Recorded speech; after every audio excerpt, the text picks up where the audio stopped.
묵상입니다. 우리 묵상의 주제가 거기서 배우리라, 거기서 배우리라. 본문에서 거기서는 갈릴리 지역을 말합니다. 그러나 이 시대를 살아가는 우리들에게 거기가 어디인가를 분명히 찾아야 됩니다. 사람마다 거기가 다를 수밖에 없습니다. 오늘 하나님은 내게 거기서 배우리라. 부활하신 예수님을 만나야 할 장소, 부활하신 예수님과 함께 해야 할 장소, 그곳이 어디인가를 우리가 생각하면서 먼저 7절 말씀입니다. 7절 말씀 함께 읽습니다. 가서 그의 제자들과 베드로에게 이르기를 예수께서 너희보다 먼저 갈릴리로 가시나니 전에 너희에게 말씀하신 대로 너희가 거기서 배우리라 하라. 아멘. 너희보다 먼저 갈릴리로 가신다. 부활하신 예수님께서 먼저 찾아가는 장소가 어디라고 말씀합니까? 갈릴리라고 하는 겁니다. 거기서 배우리라. 그렇다고 하면 오늘 우리가 있어야 할 장소, 내가 가야 할 장소, 그것이 어디인가? 그곳에 가야 부활하신 예수님께서 우리와 함께 하심을 우리가 다시 확인해 볼 수 있는 줄 압니다. 이 마가복음 16장이 이 마가복음의 결론을 맺으면서 이 16장이 크게 내용이 둘로 구분이 됩니다. 1절부터 8절까지 그리고 9절부터 20절.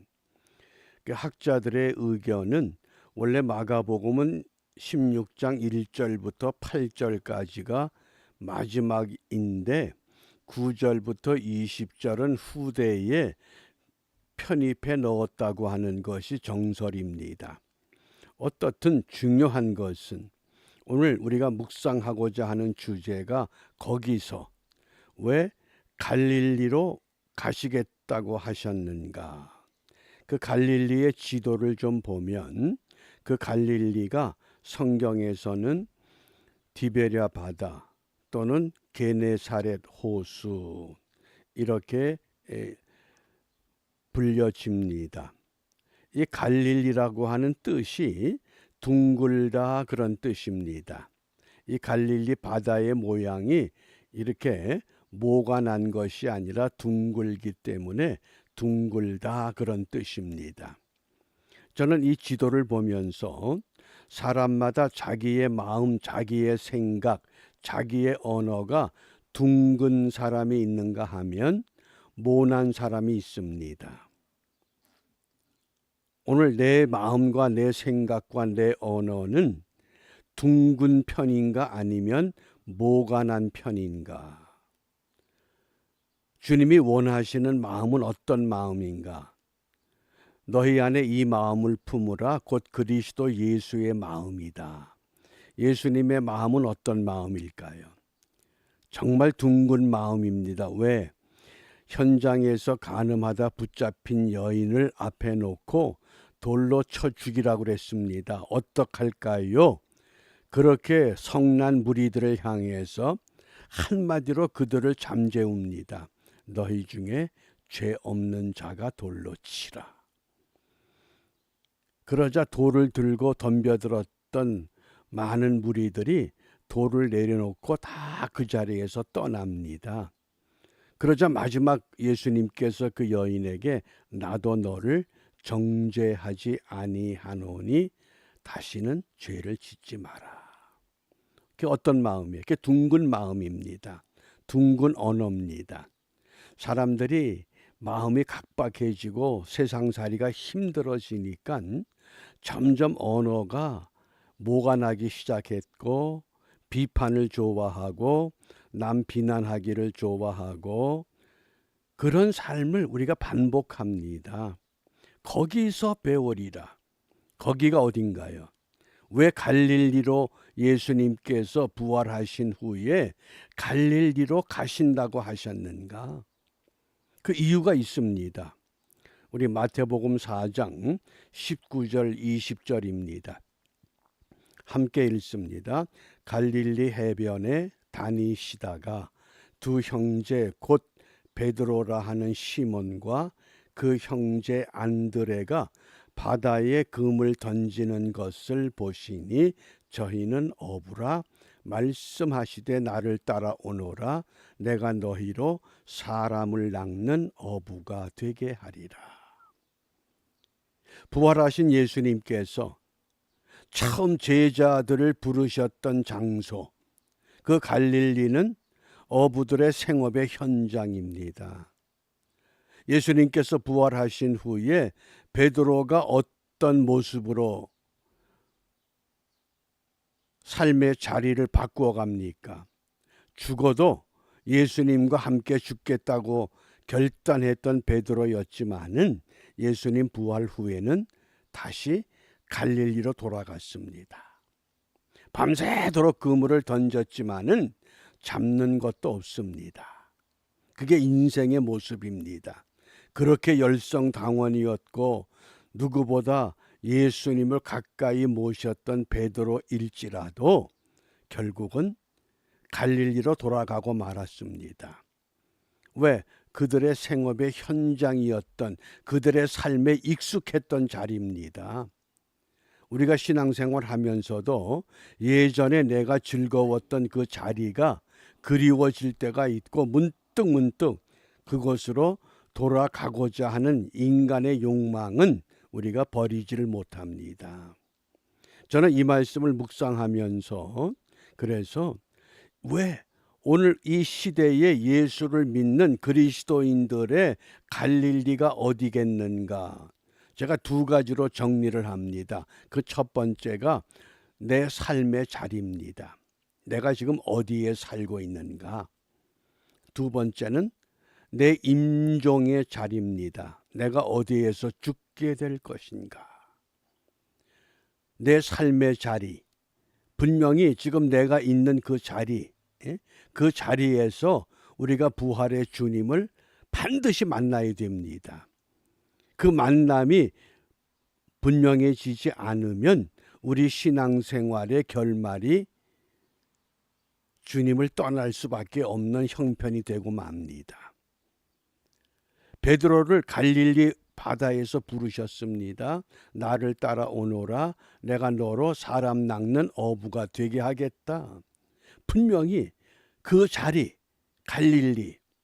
그런데 예수님께로부터 훈련받고 동고동락하고 귀신을 내쫓고 병을 고치는 놀라운 일을 함께 했음에도 불구하고 예수님 십자가 지신 후에는 호련히 또다시 예전 모습으로 돌아가고 맙니다. 그게 삶의 자리입니다. 그러면 이제 우리가 이 삶의 자리와 더불어서 반드시 지켜야 할 자리가 죽음의 자리입니다. 사람은 누구나 다 죽을 수밖에 없습니다. 내 죽음의 자리가 부활하신 예수님 앞에 부끄러운 자리가 될지 아니면 영광스러운 자리가 될지. 아주 오래전에 그 브라질 아마존에서 선교사로 활동하시던 이원경 목사님이 저희 교회에 와서 간증을 하신 후에 우리가 즉석에서 그 브라질 아마존에 원주민 교회를 세우는데 그 당시 한 300만 원 소요가 된다 그럽니다. 그 자리에서 우리가 결정을 했습니다. 설교 끝나고 300만 원이 쉽게 모아집니다. 그래서 그 이원경 목사님에게 우리 밀림 지역의 교회를 건축하십시오. 그리고 선교지에 가서 얼마 있다가 연락이 왔습니다. 목사님 한번 방문해 주십시오. 그런데 그 당시 브라질까지 가는데 항공료 왕복 350만 원입니다. 제가 그랬습니다. 내가 가본들 별 수가 있겠느냐. 차라리 안 가고 350 더 들여서 하나 더 짓자. 어떻습니까? 우리의 삶의 이 모습이 삶의 방법. 어느 권사님이 평생 신앙생활을 하다가 노년에 온몸에 류마티스 때문에 움직이는 것이 고통스러운 자리가 됐습니다.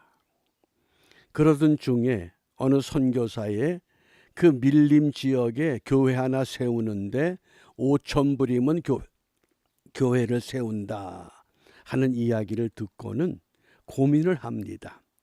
내가 평생 예수 믿었는데 이렇게 류마티스 고통에 시달리다가 죽으면 예수님이 과연 날더러 무엇이라고 할까? 그런데 그 선교사님의 교회 하나 밀림 지역에 짓는데 5,000불, 그러니까 귀가 번쩍 뜨인 겁니다. 마침 그 아들이 어느 병원의 원장인데 아들을 찾아갔습니다. 그리고는 병원 매점에서 일을 하게 해달라고 간청을 합니다. 그랬더니 아들이 일을 허락하겠어요? 원장의 어머니가 매점에서 일을 한다. 누가 봐도 덕이 안 되거든요. 대체 왜 그러십니까? 물었더니 그 어머니 권사님이 그 밀림 지역에 교회 하나 세우는데 5,000불이라고 하는데 내가 마지막 소원이다. 그랬더니 아들이 선뜻 어머니 그럼 내가 5,000불 드릴 테니 그 돈 가지고 하세요. 그때 그 권사님이 아들에게 그러면 그 교회는 네가 짓는 것이지 내가 짓는 거 아니야. 내 소원 들어줘. 그래서는 그 아픈 몸으로 매점에서 일을 하는데 1년, 2년 일을 하면서 돈을 모아서 선교지에 교회를 하나 지었습니다. 하나 짓고 나니까 욕심이 또 생겨요. 하나 더 짓고 싶다. 또 일을 합니다.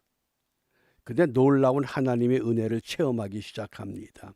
그렇게 아프던 온몸에 그 류마티스 신경통 1년, 2년 일을 하면서 자기 몸의 통증을 잃어버린 겁니다. 병이 나았다는 겁니다. 그제서야 내가 이제 주님 앞에 가도 주님이 나를 모른다고 하지 않겠구나. 주님이 나를 기뻐 받아주시겠구나. 그게 죽음의 자리라는 겁니다. 어떻습니까? 오늘 주님이 나를 부르신다고 하면 내가 어떤 자리에 가야 될 것인가? 우리 반드시 오늘의 갈 일리가 어디냐? 내 삶의 자리. 두 번째는 내 죽음의 자리. 이것이 분명해져야 됩니다. 왜 그런 줄 아셔요? 예수님께서 공생의 기간 동안에 죽었던 사람 3명을 살리셨습니다. 회당장 야이로의 딸 12살입니다. 나인성 과부의 아들 젊은입니다. 나사로 장년입니다. 어느 누구든지 다시 다 살았는데 잘 생각해 보셔요. 12살 된 회당장 야이로의 딸이 또다시 죽었을까요? 안 죽었을까요? 나인성 과부의 아들이 또다시 죽습니다. 나사로도 또다시 죽습니다. 살았던 이 사람들이 제일 먼저 어디로 갑니까? 자기 삶의 자리로 갑니다. 그 삶의 자리에서 한번 죽음을 경험했기 때문에 임종의 자리를 잊을 수가 없는 겁니다. 내가 어떤 모습으로 주님 앞에 가야 될 것인가? 이것이 분명해져야 됩니다. 그러니까 오늘 말씀을 보면 오늘 부활하신 예수님께서 갈릴리로 가시나니 너희가 거기서 배울 것이다. 거기서 오늘 본문에서 거기서는 갈릴리지만은 저와 여러분들에게 있어서 거기서는 어디인가? 내 삶의 자리에서 부활하신 예수님을 내가 보고 있는가? 만나고 있는가? 그 음성을 듣고 있는가? 이것이 계속되지 못하면 임종의 자리 또한 부끄러운 자리가 될 수밖에 없습니다. 그러므로 내 삶의 자리와 임종의 자리가 정말 부활하신 주님과 함께 할 수 있는 자리인가? 우리가 이것을 정확하게 가늠하고 우리가 마가복음을 마감하면서 오늘 참 놀라운 일은 예수님께서 부활하신 몸을 누구에게 제일 먼저 보여주십니까? 9절 말씀에 보면 예수께서 안식 후 첫날 이른 아침에 살아나신 후 전에 7 귀신을 쫓아내어 주신 막달라 마리아에게 먼저 보이시니. 7 귀신이 나갔던 막달라 마리아, 새로운 삶의 현장을 회복했기 때문에 끝까지 십자가에 못 박히실 때, 무덤에 안장될 때, 또 안식 후 첫날 예수님의 시신에 향을 바르기 위해서 예수님이 부활한 거 모르고 무덤을 찾았던 겁니다. 그런데 그 막달라 마리아에게 보이셨습니다. 왜 그랬을까요? 가장 연약한 사람. 이 당시 여인들은 세금도 내지 않고 사람의 수에 들어가지도 못했습니다. 더군다나 막달라 마리아, 귀신 들렸던 여자, 왜 그에게 제일 먼저 보이셨느냐? 우리 예수 부활의 주님은 지금도 가장 약한 곳, 가장 비참한 곳, 그것을 먼저 사랑하신다고 하는 겁니다. 더군다나 이 여인들은 이 당시에 증인의 수에 참여할 수도 없습니다. 그런데 증인되지도 못할 여인들에게 부활의 주님이 나타나셨다는 사실입니다. 왜? 그들만이, 가장 비참한 사람이, 가장 연약한 사람이 부활의 주님을 만나기만 하면 올바른 증거자의 삶을 보여줄 수 있다고 하는 분명한 믿음을 우리가 알기 때문에 그런 줄 압니다. 그래서 이 막달라 마리아가 슬퍼하는 제자들에게 예수님 부활하셨습니다, 내가 봤습니다, 믿질 않습니다. 그러니까 오늘 말씀을 보면 이 11절 말씀에 그들은 예수의 살으셨다는 것과 마리아에게 보이셨다는 것을 듣고도 믿지 아니한다. 그럼 오늘날 우리가 어떻게 신앙생활을 해서 부활하신 예수님이 나와 함께 있다, 내 삶의 현장에서 내 주위 사람들에게 이 믿음을 보여줄 수 있겠습니까? 결코 쉬운 건 아닌 줄 압니다. 그러나 분명한 것은 나를 부르시고 나로 하여금 지금도 주님의 일하게 하시는 그 은혜가 아름답다고 하면 오늘 우리 삶을 통해서 거기서 배울 것이다.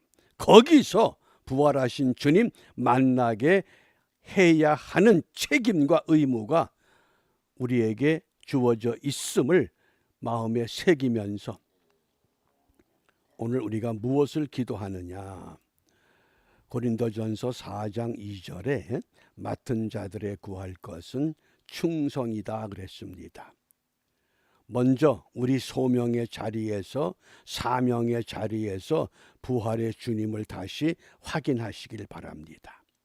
이 믿음이 분명해지면 우리 임종의 자리에도 주님은 함께 하십니다. 마가복음을 마감하면서 다음 말씀을 어디를 읽을까? 그리고 욥기서를 계속 읽다가 금요일 날 새벽 기도를 마치고 아니구나, 소선지서의 방향을 돌리셨습니다. 그래서 이제 월요일부터 호세아서를 읽게 됩니다. 호세아가 누굽니까? 사랑의 선지자입니다.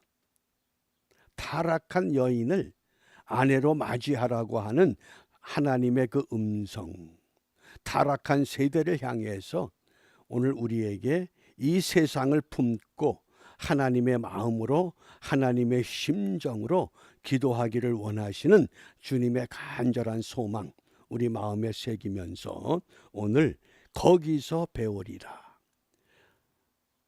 하나님이 나에게 거기가 어디라고 말씀하시는가? 우리가 그 자리에서 내가 만난 부활의 주님, 그 주님을 그 자리에서 그들에게 보여주고 전하고 깨우치고 가르쳐서 부활의 소망이 확산되는 은혜를 함께 누리는 복된 하루가 되시기를 주님의 이름으로 축복합니다. 기도하겠습니다. 생명의 주인 되시는 아버지 하나님, 부활하신 주님, 남들이 생각하지 못했던 거기서 배우리라 갈릴리로 찾아가신 것처럼 오늘날도 이 땅에 믿음의 사람들을 통하여 세상 사람들이 외면하고 믿음의 사람들조차 관심 갖지 않는 그 삶의 자리로 우리가 찾아갈 수 있는 믿음과 용기와 담력과 인내를 허락하여 주셔서 아직도 부활의 주님을 만나지 못하고 부활의 주님과 동행하지 못하는 어리석은 심령들, 영혼들, 그들 앞에 참다운 부활의 삶이 무엇인가를 밝히 보여줌으로 인하여 이 땅에 소망을 심어가는 은총의 한날 되게 하시고, 특별히 6.25 73주년 기념주의를 앞두고 우리 조국 땅의 남과 북의 긴장 관계가